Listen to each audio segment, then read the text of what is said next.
veces es a lo primero que acudimos cuando enfermamos. Se puede generar una resistencia al antibiótico, lo cual es uno de los grandes temores en estos momentos debido a la aparición de las denominadas superbacterias. He escuchado de repente que con antibióticos no se puede beber alcohol, drogarse, de repente hay algunos antibióticos que no puedes fumar. La cura podría ser peor que la enfermedad si es que no sabemos administrar los antibióticos, que según cifras farmacéuticas, entre un 40 y un 50% se medican este tipo de remedios para mejorar. Bienvenidos a los mitos y verdades del uso de los antibióticos. Pero para conocerlo hay que entenderlo. Su funcionamiento se centra en tratar las enfermedades provocadas por bacterias y no así los virus. Puede actuar de dos formas, matando a las bacterias o inhibiendo su crecimiento y proliferación.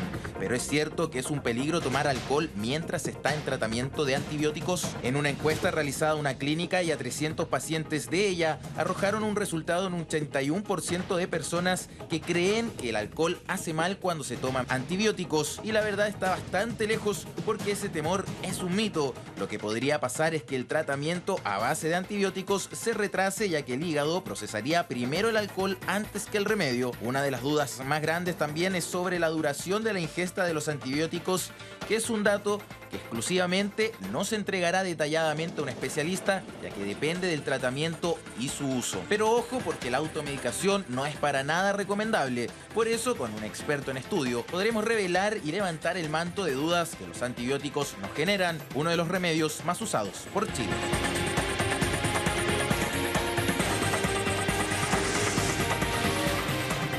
Y para aclarar todos los mitos y verdades de los antibióticos ya nos acompaña, por supuesto, la doctora Carolina Herrera, jefa de la unidad de pacientes críticos de Avansalud. Envíenos todas sus preguntas, todas sus dudas. ¿Cuánto tiempo es lo máximo que puedo llegar a tomar este tipo de antibióticos? ¿Se puede mezclar con alcohol? ¿Qué pasa si se me olvida un día, me los tomo juntos? Todas esas respuestas a la vuelta de esta pausa comercial. Ya volvemos.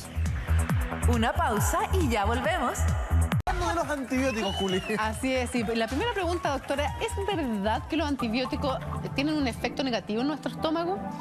O sea, los antibióticos son sustancias que son maravillosas para eliminar gérmenes o eliminar virus, pero no están diseñados para ser absolutamente amables con el resto del organismo. Ya. Y cuando uno tiene la necesidad de tomar antibióticos, muchas veces se sobrepone a la necesidad de tomar antiinflamatorios para disminuir la fiebre, las otras molestias, y la sobreposición de ambas es siempre compleja. Pregunta, ¿mito o verdad? ¿Es verdad que si estoy tomando antibióticos no debo tomar alcohol? El alcohol lo que hace, en palabras muy simples, es como inducir al hígado a trabajar más. Me explico, cuando las personas beben alcohol se induce una enzima que se llama citocromo P450, que en castellano para la gente de a pie significa que el hígado como que se chicotea. Por lo tanto, el antibiótico lo que hace es metabolizarse de una manera distinta a la forma que tenía que ser normalmente. De tal manera que muchas veces pierde el efecto porque se metaboliza distinto. Doctora, ¿cuánto tiempo seguido puedo tomar antibióticos? Aquí tiene que ver, Julita, con la causa por la que tú estás tomando antibióticos. Los antibióticos tienen que ver con qué enfermedad tengo yo. Si tengo una infección urinaria, es distinto que si tengo una neumonía, es distinto que si tengo una amigdalitis. Claro. Para cada indicación existe un tiempo determinado. Por lo tanto, la pregunta, en realidad, no es que uno tenga que tomar antibióticos mientras uno quiera. Doctora, es la indicación precisa. Y si uno toma menos, por ejemplo, a mí me ha pasado que me recetan 7 días y al 5.º día ya me siento bien. El riesgo de hacer eso es dejar de tratar, por ejemplo, cuando uno tiene una sinusitis tiene que tratarse 15 días, porque claro, menos no se puede, es ineficiente. ¿Y qué es lo que va a pasar para la próxima vez? Que ese antibiótico ha seleccionado a los gérmenes más sensibles y luego has dejado los más resistentes, y para la segunda vez que te toque tomar antibióticos tienes que enfrentarte a unos gérmenes mucho peores. Y doctora, ¿qué hay de cierto? Porque el chileno somos buenos para automedicarnos. Seguro. Entonces, muchas veces ya nos sentimos un poco mal, estamos un poco resfriados. No, sí, antibiótico. Y hay gente que ha abusado del antibiótico. ¿Es verdad de que si yo he tomado mucho antibiótico en mi vida, después deja de hacerme efecto? Eso es absolutamente cierto, pero no solo es cierto para ti, porque resulta que cuando tú tomas un ciprofloxacino, por ejemplo, para la infección urinaria, y lo dejas guardado ahí en tu casa y lo vuelves a tomar la segunda vez y la tercera, ya estás tomando un antibiótico para el cual el germen no le hace efecto. Entonces, tú contaminas, no tú, la persona que lo usa, ¿cierto?, contamina con gérmenes multiresistentes su entorno.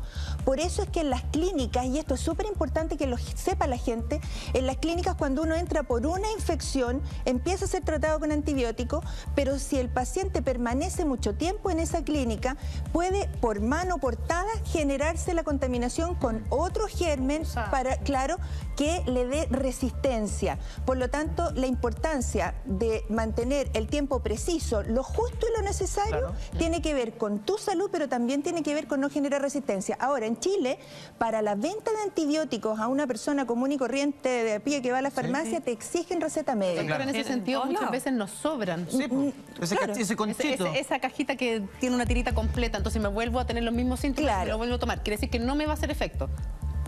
A ver, no necesariamente, pero no apostaría a que siempre fuera útil. O sea, ¿es mejor botar lo que me sobra? No, yo te diría lo siguiente. En Chile, y esto es un debate público de las autoridades de salud, en Chile lo que nosotros estamos, los especialistas, hace rato pidiendo es la dosis unitaria, que significa que tú prescribes exactamente el número de dosis que la persona necesita. Doctora, perdón, en el caso de los niños, la amoxicilina, por ejemplo, viene jarabe que uno lo prepara y lo tiene que guardar en el refrigerador. Claro. Una vez que termina el tratamiento, ¿ese lo puedo volver a utilizar o lo tengo que botar? Yo te sugeriría que después de utilizarlo, si ya terminó el ciclo de uso, desde luego se eliminara, porque primero queda en el refrigerador con los hongos de las naranjas, primero, y segundo, después de eso pudiera ser que como sedimenta el antibiótico y el excipiente, después queda una concentración que es desconocida. Claro. Entonces, ¿es peligroso? Sí. Quiero explayarme un poquito en esto. Si uno tiene un jarabe que tiene que reconstituir con un poquito de líquido y agitar, pudiera ser que las primeras dosis que tú le das no son el antibiótico propiamente tal, sino ha quedado bien hecha la solución. Hay que agitar muy bien. Entonces primero es el excipiente y después te queda el concentrado de antibiótico. Y eso se ha descubierto porque niños que son alérgicos, por ejemplo, a la penicilina, han hecho la reacción con las últimas dosis. ¿Hay algún tipo de hepatitis que una persona haya tenido y que por lo tanto no podría tomar antibióticos porque quedó con el hígado completamente delicado? Bueno, hay muchísimas circunstancias en las que el hígado está hecho bolsa. No solo por las hepatitis, sino Lo también sabemos, por otras razones. El lunes, doctora, tenemos claro. Entonces, el tema es que uno ajusta la dosis cuando en el sucinto, que es esta información de cada antibiótico, dice que hay que ajustar la dosis según función renal y función hepática. ¿Por qué? Porque el hígado metaboliza y el riñón excreta. Perfecto, doctora, tenemos una pregunta a través de nuestra señal, de nuestro Twitter. Nuestra red social Twitter. Riquelme nos dice, una pregunta, ¿puede mezclar el diclofenaco con la codeína? ¿Qué efectos tiene? Dos cosas que hay que observar. La codeína es un opioide. La codeína, la morfina, la metadona, el demerol, en fin, todos esos son opioides que son prescritos con receta, con tu firma, tu huella digital y la retina. Todas las estrellas. Sumamente todas las estrellas.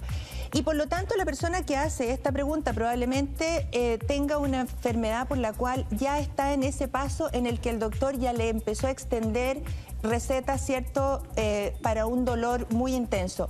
La respuesta es sí se puede, pero ojo con eso porque la codeína tiene muchos efectos secundarios dependiendo de la concentración. Al 2% es antitusígena, al 6% es analgésica y es preparación magistral. Así es que la respuesta es sí, pero solo con la supervisión médica. Perfecto. Y por ejemplo, la gente que es alérgica a la penicilina, que cada vez es más, yo siento, porque cada vez uno conoce más personas que andan con la pulserita o con la chapita diciendo que son alérgicos a la penicilina. ¿Qué se les da de antibiótico a ellos, por ejemplo? Bueno, los antibióticos son de muchas clases distintas. Los antibióticos, para que la gente sepa, lo que hacen es tratar de destruir los gérmenes de distintas formas. O le destruyen la membrana, o le quitan el alimento. En fin, hay muchas formas farmacológicas, ¿cierto?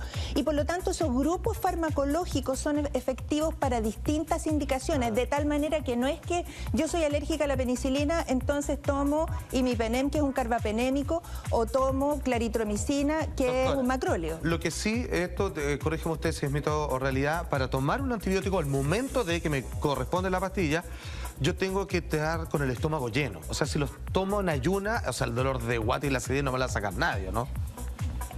A veces sí, a veces no, pero de alguna manera... Siempre te recomiendan refugios estomacales. Claro, es que tienen que ver, y eso, gracias por la pregunta, no es que el antibiótico le pegue al estómago y lo arañe en el momento en que pasa, porque de repente la gente tiene como ese mito de que llega al estómago, se disuelve y te hace pegar en la superficie de la mucosa. No es así, porque el antibiótico, de hecho hay muchos antibióticos recubiertos que se absorben a los 7 metros del intestino. O sea, tengo otra pregunta. Espérame, tenemos un Twitter y vamos a la pregunta de la Connie, que dice lo siguiente. ¿Existe alguna contradicción de tomar antibiótico con bebida, jugo, que tomarlo con agua, por ejemplo? Mira, hay algunos antibióticos que no se tienen que tomar con jugo de pomelo, pero eso... ¿Con jugo de pomelo? Claro, específicamente porque interaccionan. De hecho, las interacciones de los antibióticos entre sí, con otros fármacos, con comidas son muchas. Por eso quería terminar de contestar tu pregunta en el sentido de que uno hace el acomodo del antibiótico o el remedio que esté tomando dependiendo de las características de ese remedio. Perfecto. ¿Sí? Por ejemplo, el fierro, todos los preparados de fierro para la anemia no se tienen que tomar cerca del té. Claro. Exacto, te quita la absorción. Claro, hay distintas Tiene que ver que acá las mujeres se van a sentir súper identificadas porque es una cosa que nos afecta a nosotros. Cuando tomamos antibióticos hay muchas mujeres ¿cuál es la asociación que existe con los hongos vaginales? Tú cambias la flora. Pasa mucho. Sí, claro, tú cambias la flora vaginal, que es una mucosa que tiene una flora. Quiero explicar, nosotros tenemos en el intestino, Eduardo, medio kilo de gérmenes. Por lo tanto, nosotros estamos en constante contacto con esos gérmenes. Cuando las personas tienen, por ejemplo, SIDA, cáncer, usan corticoides, ¿cierto? O inmunodepresores, esos gérmenes que antes eran comensales empiezan a atacarte. Y cuando uno usa antibióticos en forma muy frecuente, cambia la flora vaginal y permite que crezcan los hongos porque tienen un territorio más abierto. Doctora, nos quedaba con el tintero. ¿Qué pasa si tomo antibióticos con leche? Depende del antibiótico. No son todos un mismo saco. Los antibióticos no son todos parecidos, son de hecho extremadamente distintos, justamente para que sean de sinergias distintas y se puedan tratar gérmenes. Ahora, el peor problema de los antibióticos no son los antibióticos, es que tomarlos puede enmascarar un cuadro mucho más grave. Perfecto. Entonces, tú puedes enmascarar una peritonitis si empiezas a tomar antibióticos. Aplausos para Maravilloso. Gracias, como siempre, Clarice, pero nos educa respecto